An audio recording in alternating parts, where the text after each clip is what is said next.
Yeah, I think we're good. Hey guys, Brandon and Stacy here. Thank you all for joining us tonight. Huge shout out to Cabela's Canada for giving us this opportunity and to connecting with you all. Tonight we are going to be talking about elk calling.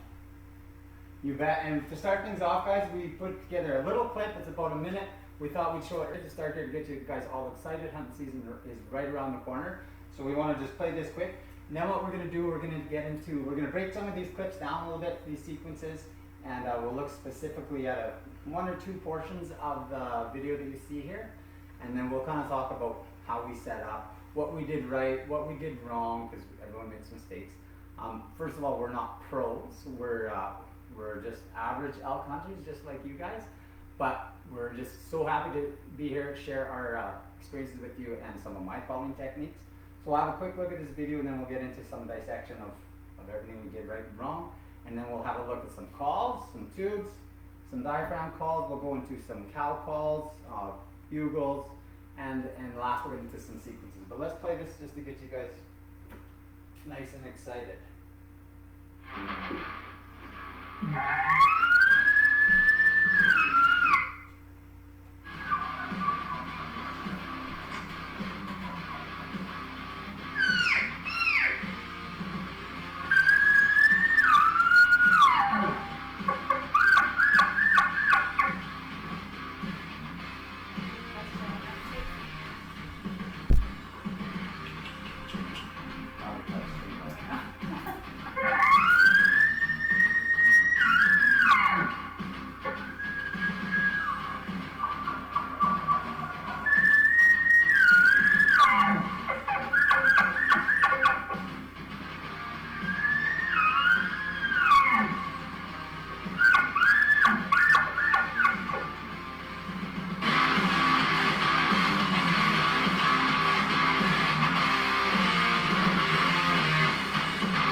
So guys, in this first clip, I have to apologize, the TV's looking a little bit washed out there. It was a super foggy morning, what happened, and we went in thinking that the fog was going to burn off pretty quick, but it lasted a lot longer than we had anticipated. So after about an hour of calling, we finally got a response, and he basically was 12 o'clock to us, and he didn't do a full bugle, he kind of just did like a whoop sound, and then we heard some walking. You could kind of see through the fog how he kind of snuck past us. And then he was quiet for a while, and I let out one more bugle, and he had completely circled us, and that's where our exchange really took place. So we'll watch it quick, we'll pause it when we need to and talk about it, and then kind of dissect what we did wrong here, because we ended up not getting this bull.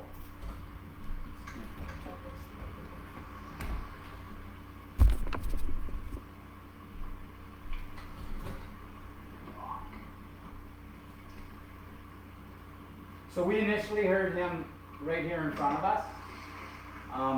Like I said, he didn't do a full bugle.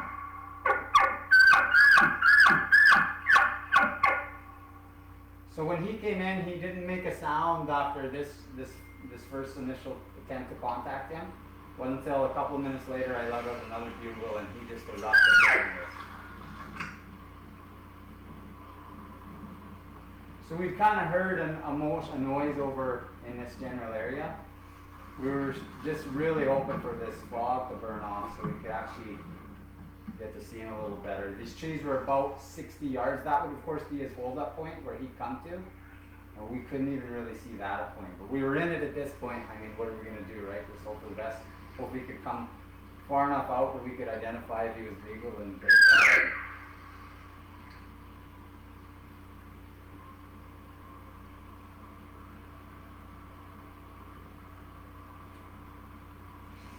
Right away here, I do one more bugle, and then it was just like he was right on top of us. He was right there. So if you guys have questions, please leave them in the comments. At the end of the segment, we will get to answering any questions. And yeah, once we get to talk about it, we will get to it. So here, we're starting to change up a bit here.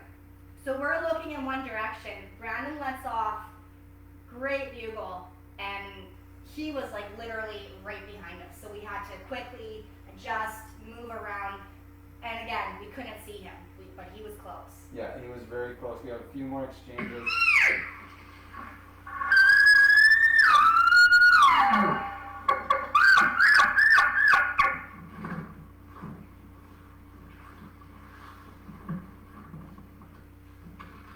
So when you're filming and hunting at the same time, I wish you guys could see this better. It wasn't so washed out. It kind of adds that extra degree of difficulty. At one point here, I realized, okay, I'm going to leave Stacy here.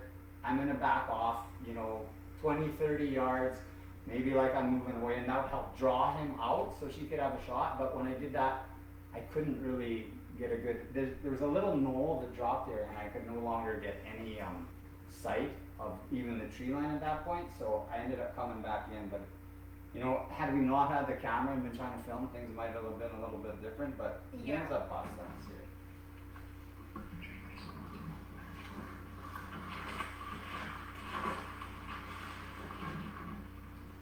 And again, I'm adjusting. I have no idea where he's going to come, but we know he is on us.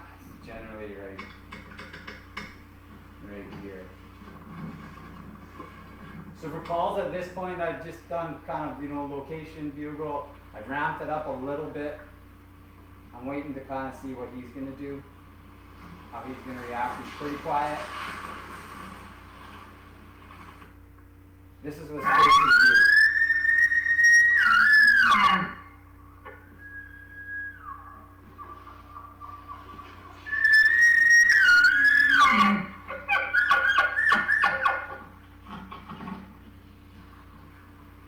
Right now we're just going back and forth. He bugled and I was just right on top of it.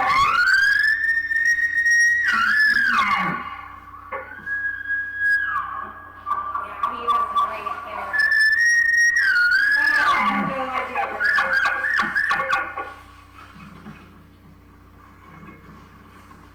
So I still throw out the odd little cow call to let them know there's a cow there, keep them interested in that.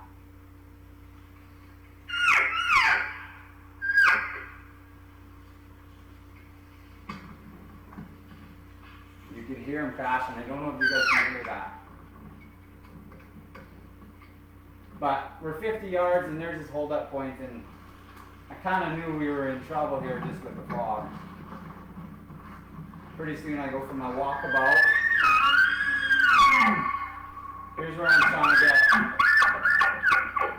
get behind her, but it was just a waste of time because the filming was going to go at that point. So.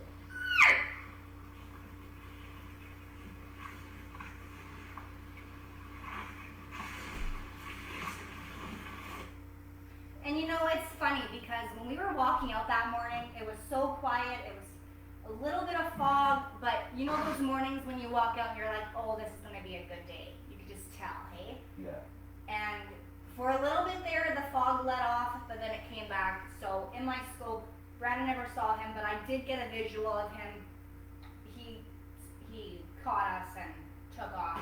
Couldn't tell if he was legal or not, but it was a good experience. Hindsight 2020, should have maybe just left the camera there, backed up, try to draw him out. But I never did see this out, and I know he at this point is right in front of us in the trees.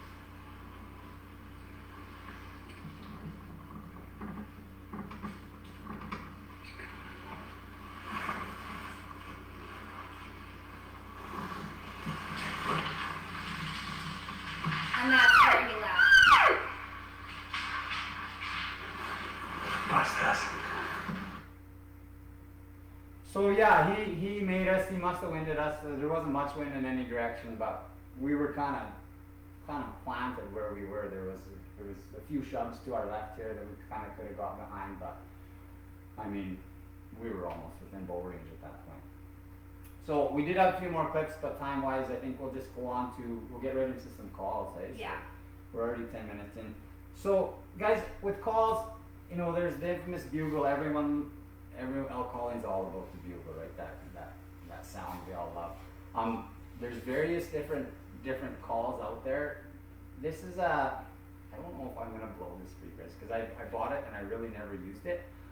It's made by Primos, but I find it's very stepped. It almost sounds like a musical instrument in how it sounds. So I just find it not authentic enough for me to use. I'll try to give one of these. Give her. So it will work. It's a very good beginner call. It's something that you know, I'm gonna get to what I think you guys ought to work towards. This one here, Stace, if you want to try it. I'm okay. That one there, excellent for beginners. It's really not that difficult to learn to use. This one here is an accordion style. It'll fill up nice and light. Another really good beginner call for bugling. Again, you don't get as authentic of a sound. I find with this one, it's really hard to kind of inflict your voice in there to get your grunts in there. I haven't used this one in a while either, but I'll give her a whirl.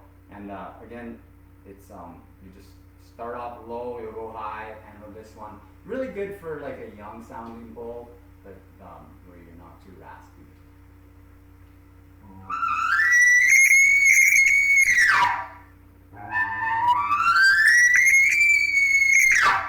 So they do work if you guys are just starting out and you want to go out and call some elk this fall.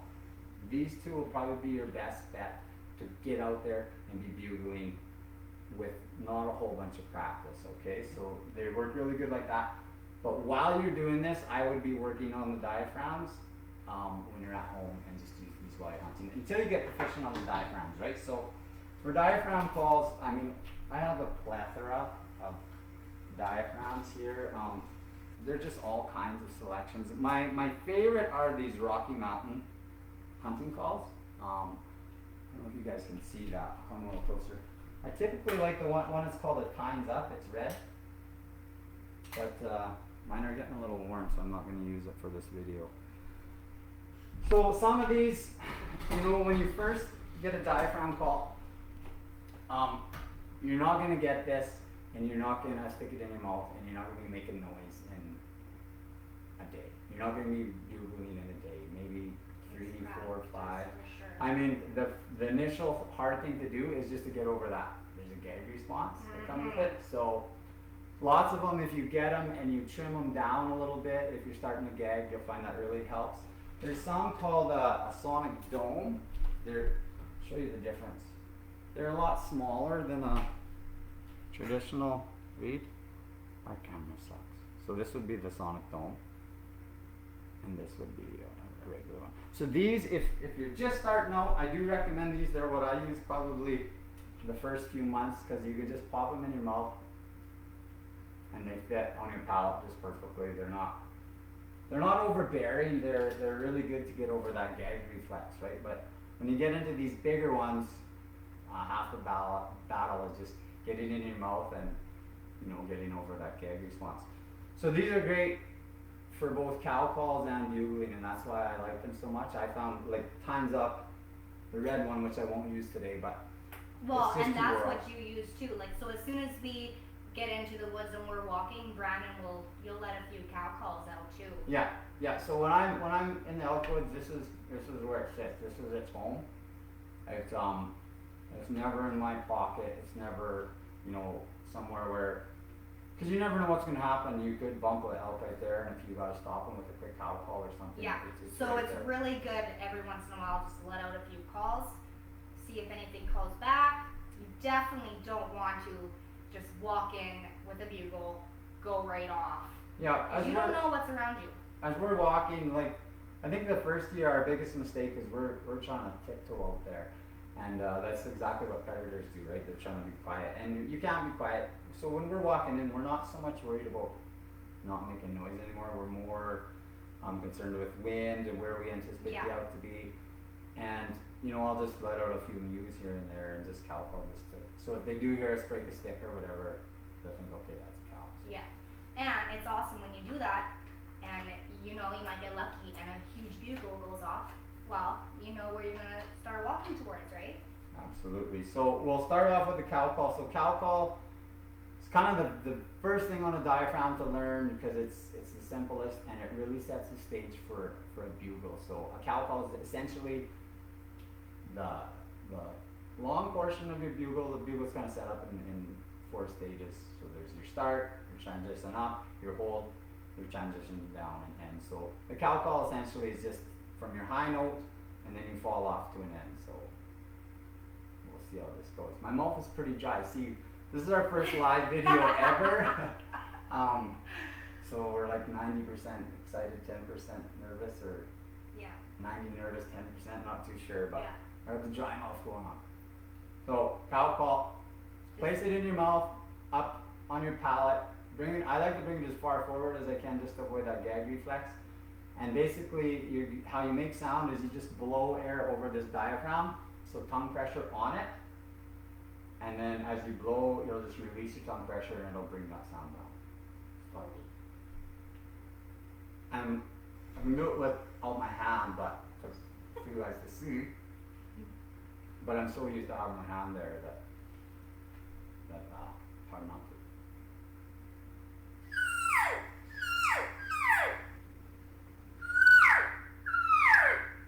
So I've noticed with cow calls, I have a lot to learn myself. You really want to do that EU sound, so it's EU.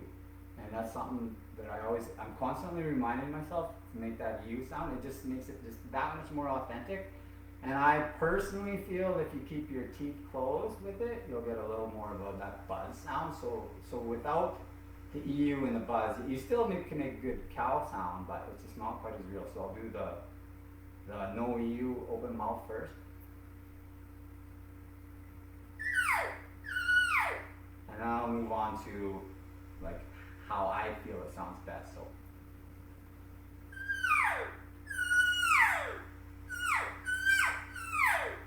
here you get that buzz sound at the end. That to me sounds the most natural, right? So once you have that cow sound mastered,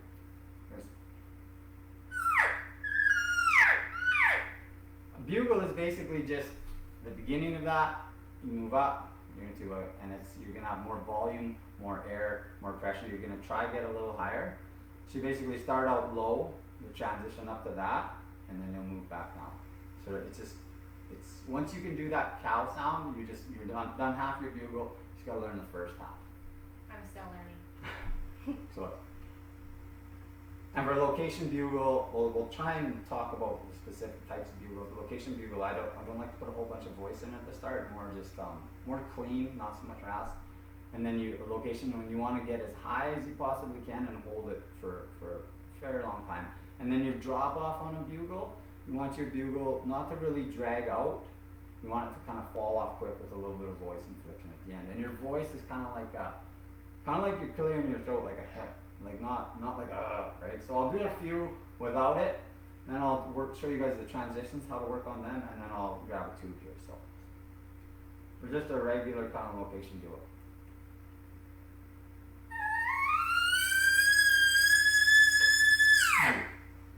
See how the transition up was kind of elongated, hold the high note, and then abruptly kind of bring it down and end it. So to practice that one, if you guys are learning, I'd like to suggest just like a siren, go up and down, because you don't want it to be very like that primos, very stepped like that. You want it to be nice and smooth transitions. This is what you should try not to sound like. So. Right, you can hear all that. So then when you and you can do that to start, but really work to getting that smoothness going through your up and down ranges.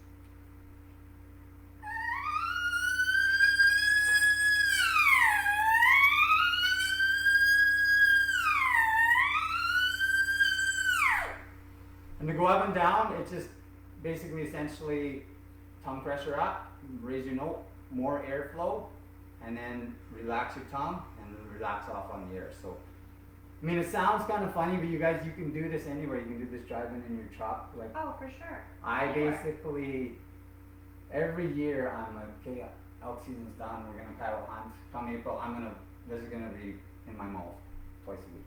Mhm.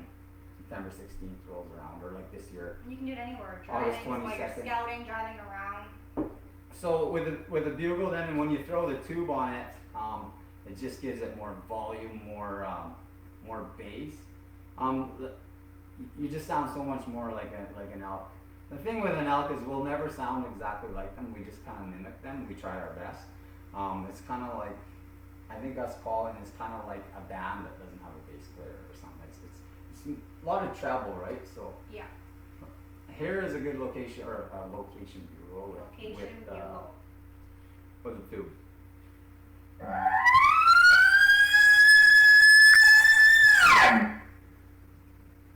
Just like that, okay? That one was a little bit, I had a little bit of leakage. Or I didn't quite have a perfect seal. I don't know if you guys heard it, kind of was a little bit off sounding there at the high note. For me, myself, I need to work on, I always know there's one more note up there that with your location bugle, you really want to get to that one, and I struggle. And if I push too hard, that's when I get just a little bit of that wavery rasp sound. So location bugle, there's other bugles. There's the challenge bugle, which basically at that point they're just ramping things up. That's when it gets fun. That's when it gets fun. So especially when you get a mad elk, he'll cut you off. half an hour just wasn't enough time. So I really got to rush. So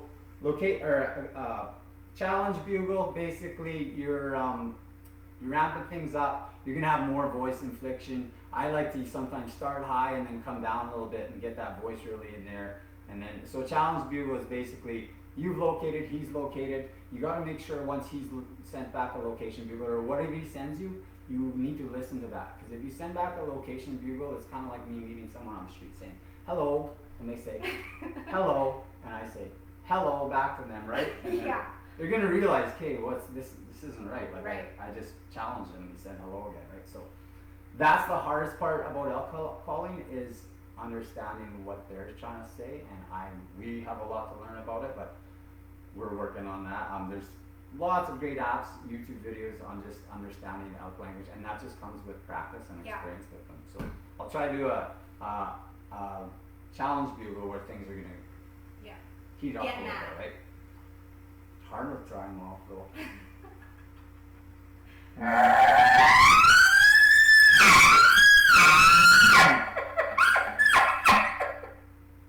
So chuckles, I'm gonna say chuckles. If you can't do them, if you're unsure, don't worry about them. They're just another tool to throw out there. If you do them well, use them, sure. I find a lot of chuckles, there's something that, like I said, I need to work on myself. We get that sound as we're going out, but when you actually listen to an elk, they're so rhythmic. They're just like that, right? And I physically cannot do it as quick as an elk can. If you listen to them in the video, they're fast, right?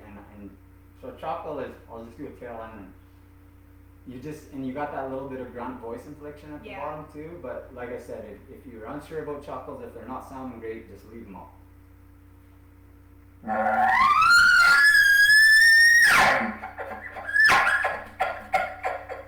That was a little bit weak. You hear that little bit of voice inflection in there? Like I said, that's something that I need to work on. Lip ball, if you hear a lip ball bugle, guys, that is, he's doing one of two things. He's mad, he's about as mad as he's gonna get, or he's also will be using that to kind of round up his cow and say, let's get out of here, or a roundup bugle. They sound a little different. Lip ball, I absolutely can't do. You gotta actually vibrate your lips while you're doing this. I'm not even gonna attempt it. I tried it last year. It's something, if you listen to Dirk Durham or Corey Jacobson or some of them guys that are actually professionals, they're so intricate and detailed, and they just sound so amazing. I encourage you guys to watch some of them guys, like Dirk Durham. For sure. And Definitely you learn watch so much videos. just by watching them. But yeah, the lip ball, I'm gonna not even attempt.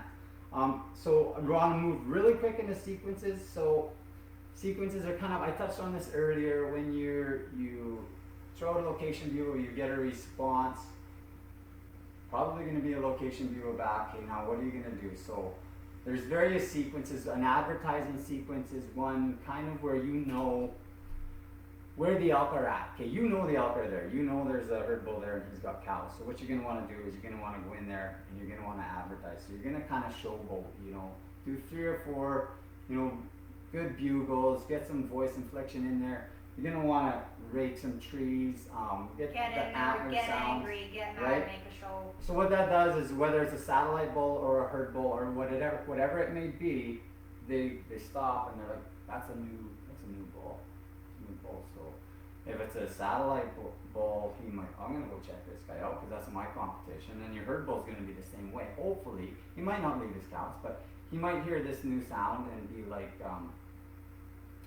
yeah, I'm just drawn to go see who this new guy is. Is he gonna take my cows or whatever? So that's an advertising sequence. Again, lots of bugles. Like I'd go with a.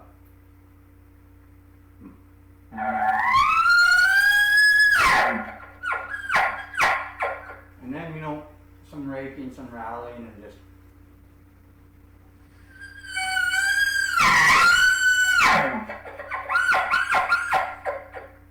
Just really kind of showboating, say, because when you're advertising, he's actually advertising to the cows, right? He's letting the cows know that he's around.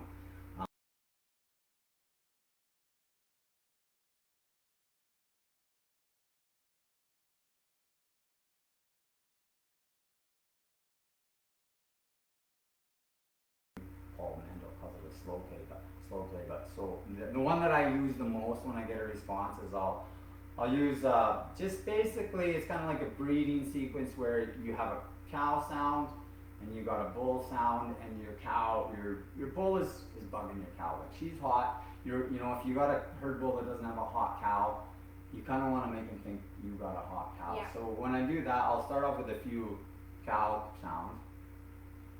And one thing I didn't talk about with cow sounds was a contact buzz. It's just a little bit of voice inflection in there. Some people say it's specific in mating. Some people say they hear it all year round. I have no opinions of that when they do it on by myself. But it's a cow with a little bit of like a buzz to it. So it sounds kind of like this.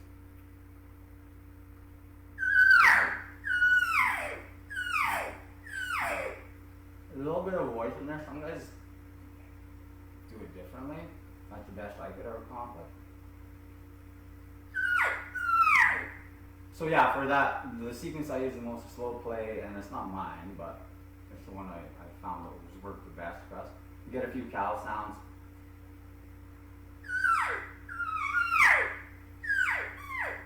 And then you got a bull there with her, right? And she's hot, so he's bugging her, right?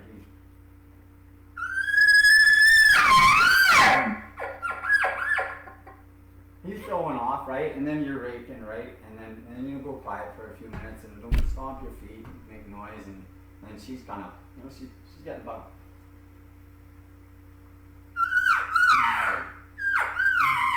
Kind of leave me alone type thing, right? And he's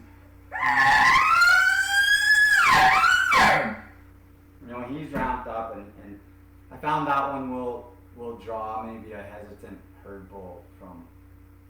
You know, he might be more inclined to leave his cow. So we were at 29. You know, I love it though, because elk hunting is like no other, right?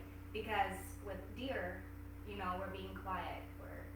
With elk, you get to be loud, you get to interact, so it's super exciting. For anybody that elk hunts, they know that adrenaline.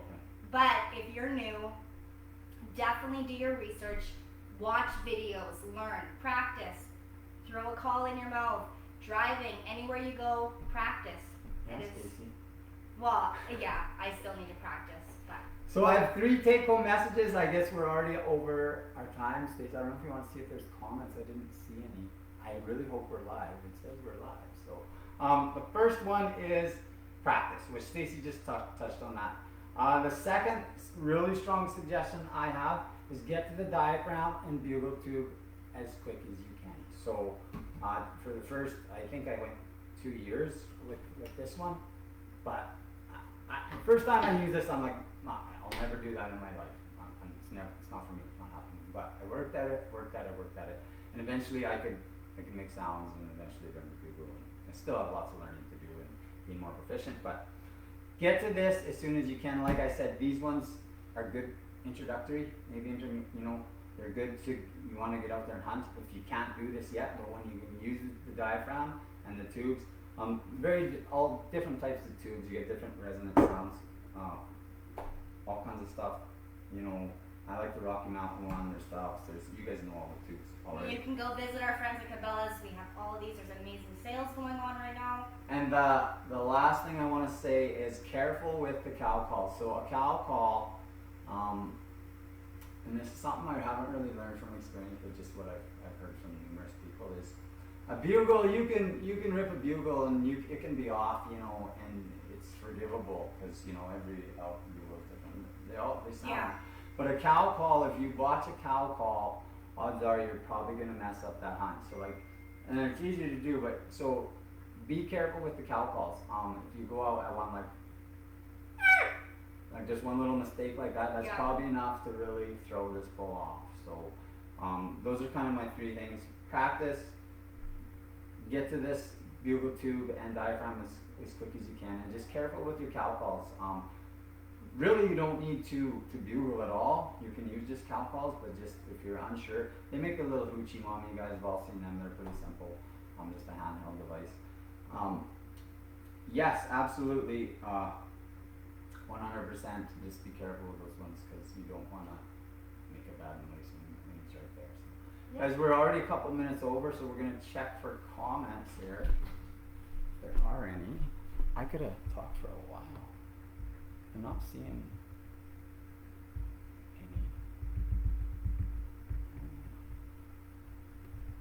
Comments. So really, you guys, thanks for you guys that did tune in. We really appreciate it. Like I said, it's our first live video, so I don't see any questions. Hopefully we get to talk about some coyote hunting here in the winter, and thanks to Cabela's for having us. Welcome to our home.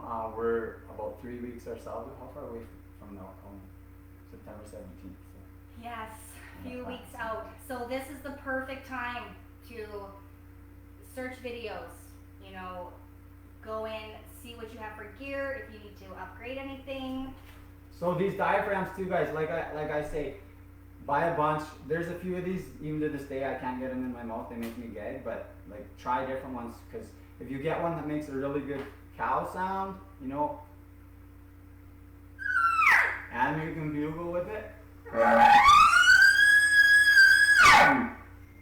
you're not constantly switching, right? You don't have to pull one reed out. So try a bunch, whatever works for you, make sure it's comfortable. Just make sure you get one that you can use proficiently and get good sounds with consistently, okay? Like I said, you don't want to watch it out. Yeah, and if you don't get the hang of it first time, just keep working on it. Absolutely, yeah. Stick with, like I said, the chuckles. If you're unsure, leave them out for now. You don't need to do it. Keep it simple. Use these ones till you're proficient with these other ones. I mean, we're all just out there having a good time, have fun. Call some elk, right? So don't force anything and just go at your own pace. Yeah, have some fun out there. All right, guys. Well, thanks for tuning in. You can go and send us a message on the comments, or you can send us a direct message onto our Instagram or our Facebook.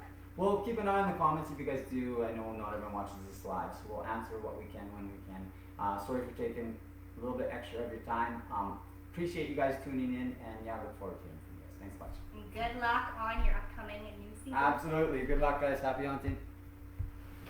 Sorry about our camera.